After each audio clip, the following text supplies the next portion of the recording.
tuition percuma. Bila kita sekarang 30 peserta pada sesi lepas, dan insyaAllah pada hari ini kita akan sambung kembali untuk kelas tambahan yang kita kerjasama secara langsung dengan guru daripada SMK Jinjang. Dan kita ada program tahfiz circle ataupun pra-tahfiz. Ini kelas berbayar daripada yang mengendalikan. Dan kita ada program solat hajat dari SPM menggabungkan bawah sekolah,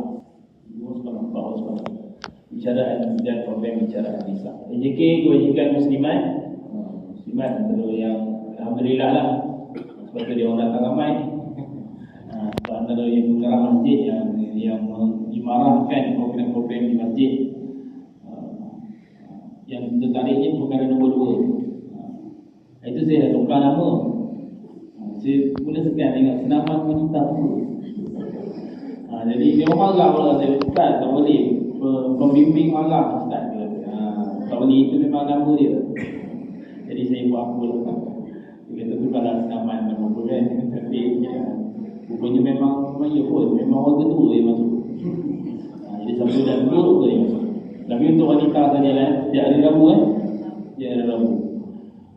Kuliah duha, dia ada majlis sumbangan Dewi Rahman, ada majlis tadarus Quran, khatam Quran. Biasa kita tadarus di bulan Ramadan je. Muslimat yang berjaya pada bulan Muharram pun yang membuat tadarus dengan khatam. Jadi hebatlah, banyak pahala dia. Jadi tak sikit. Majlis sumbangan berhubung rezeki. Baik, itu laporan biro. Jadi